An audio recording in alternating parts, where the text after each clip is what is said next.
ቆይ ምን አርግ እኔ አሁን ብዙ ነገር ባወራስ ምንድነው ምን ሆንክ ብዙ ነገር ልጅቷ ፊት ለፊት ባወራስ አወራክ እኮ ምን ቀረ እኔ ምን አሰብኩ መሰለኝ ስንት አመት ወደ ኋላ ዙሬ አሰብኩ እቺ ልጅ ልሰማት ትችላለች ሰው ቋንቋ አይችልም ብዬ ምንም ማውራት የለብኝም ብዬ አሰብኩ አሁን ነው ካወራክ በኋላ ያሰብኩ መጀመሪያ አረ ብታስብማ ይሄን ሁላ ታወራም ነበር ሰው መጠርጠር ይችላል ባይ አረ ምኑን ተጠረጠርክ አንተ ስትበጣረቅ ነበር አንድ ቀን ሰው ይሄ ልጅ አይችልም ብሎ እንግሊዘኛ እኔ ጋር ስለኔ ሳወረ አረ በስማ ሰማው መጨረሻ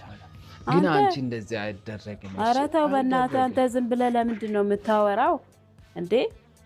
ጥንቃቄ አድርግ እንጂ ለሰው ከዚህ ዝም ብለህ ታውቃታለህ በተለይ ማታውቀውን ሰው መገመት ምናምን አለብህ እኮ ልታውቅ ትችላለህ ብለህ ማሰብ አለብህ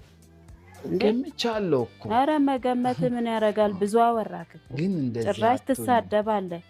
ጓደኞቼን እንኳን አታከብርም አንቺ አይደለ አሰሚም ብለህ እንዳወራ አረክሽን ተው እና ሰውን ስደብ ነው እንዴ ያልኩ ቋንቋችልም ነው እንጂ ያልኩ እና አችልም ብዬ ነው እኔ ያወራው አረ ተው በእናትህ ተው አበዛት ግን ሁለተኛ ቡናም እንዳጠሪ ጭራሽ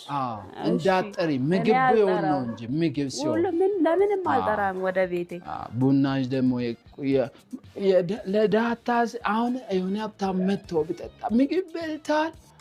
በልታል ቆይ ምግብ በፊት ቡና በፊት ምግብ ልስጥ ላለ ሰው እንደዚህ ለሌለው ደግሞ ይሄ አይበላም ወይ እንደዚህ ሳይበላ አደረ ቡናው ባባዶዱ ከሚጠጣ የሆነ እንጀራ ምን አገባ ሳይ እንኳን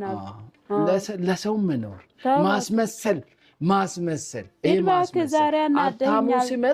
አብታም ሲመጣ የሆነ ነገር ብላ መጀመሪያ ምን ይሰራል ይሄን ትወዳል ይሄን ወይስ በልቶ ጠግቦ እኮ ነው መጣ ባልበላ ሙጭ ዶሊበላች ግዴታ ነው እንዴ የሰጠው መውሰድ አለበት አንተ ምን ይላል ይሄ